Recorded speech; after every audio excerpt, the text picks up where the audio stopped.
All right, people, welcome. Harmless Dave here on the Harmless Dave channel, talking about somewhat harmless things and doing it in real time for a couple of people just like you there, just like me here. Thanks for supporting this channel if you do that.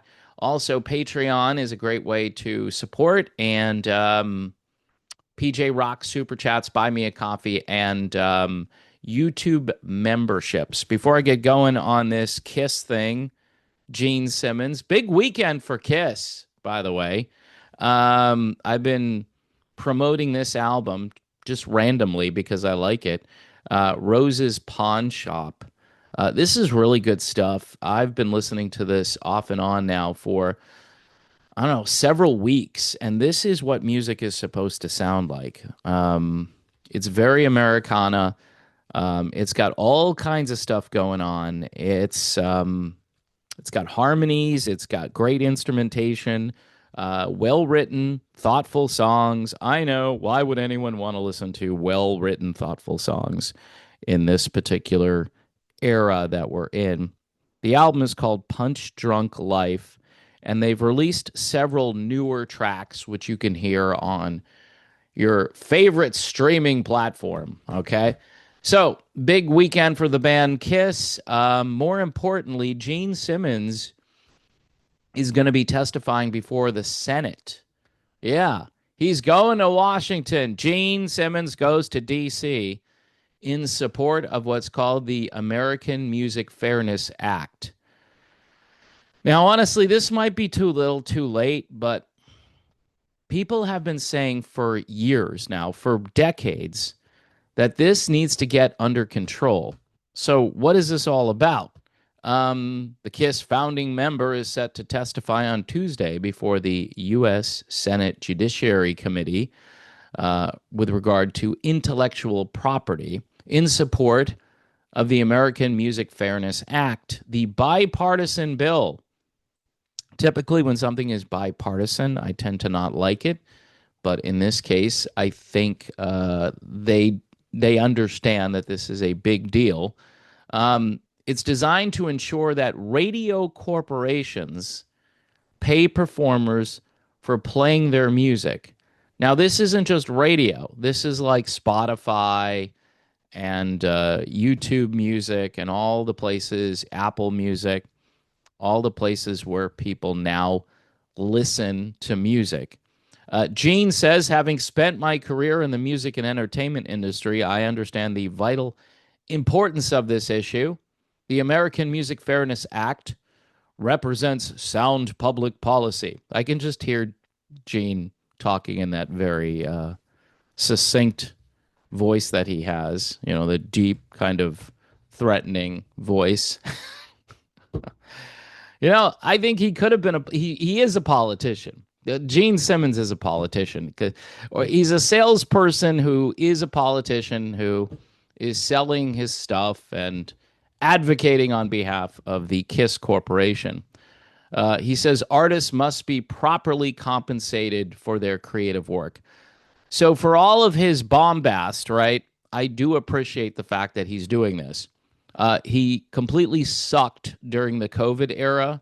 I'm just gonna say that because I can, and he did, and I probably will never forgive him for what he did there. But on this one, he's on the mark. And why is he doing this? Well, obviously, Gene is about the money, so he's not making enough money. So he needs to go to DC to make sure he makes more. But it's more about these other artists out here who aren't being compensated. And, you have a great song and you put it out there, and the record label isn't really going to help you. And you're doing this on your own. And all of a sudden, you've got 1 billion streams and you're getting pennies on the dollar. You should be a rich person if, you're doing well. You should make some money. In somewhat related news, the sons of Simmons and bandmate Paul Stanley are putting out music under the catchy name, I think, Evan Stanley and Nick Simmons. So I think it's Stanley Simmons is what they're calling it. Yeah, I think so. Yeah, Stanley Simmons. and they released a single called Body Down.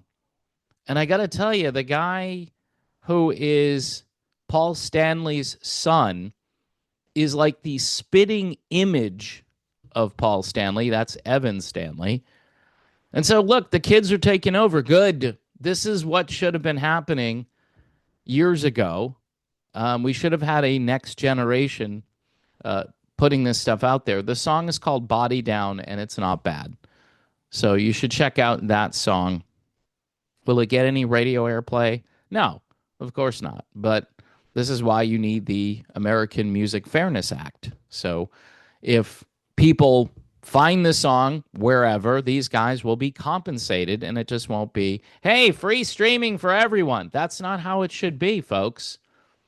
It's very convenient, and we've all kind of used these platforms, especially when we want to hear a song. Hey, I need to hear that song. You should own the song, right? And your monthly membership, which is cool. And look, I'm not saying that this technology isn't good. It's just that these guys need to make a living. So if you create a decent piece of art, you should be compensated if people are using it and liking it, because essentially that's what happens when you press play. You're using their art. And I know it's become so normal now that people are going to be, like having withdrawals if they can't do it that way anymore. But, this is why I have a huge music collection behind me here, because I think someday we're going to have maybe some difficulty figuring out what is real and what is fake. And AI is already, scaring a lot of people. It's scaring me, quite honestly. Some people say it's not a big deal. I'm like, it's a big deal. All right. Here is Rose's Pawn Shop one more time. This is courtesy of Blue Elon Records. So if you wanted to check these guys out, I think they've put out 4 newer songs that you can go listen to on those streaming platforms. But go to their website. Check out this band. I think it's just rosespawnshop.com. They've got merch. They've got CDs you can order. And they are a live band, so you can go see them play a concert, which is very cool. And I don't think they use any artificial intelligence. So that's a cool thing. All right. I'm done with this video. Thanks for watching. God bless. And I will see you soon.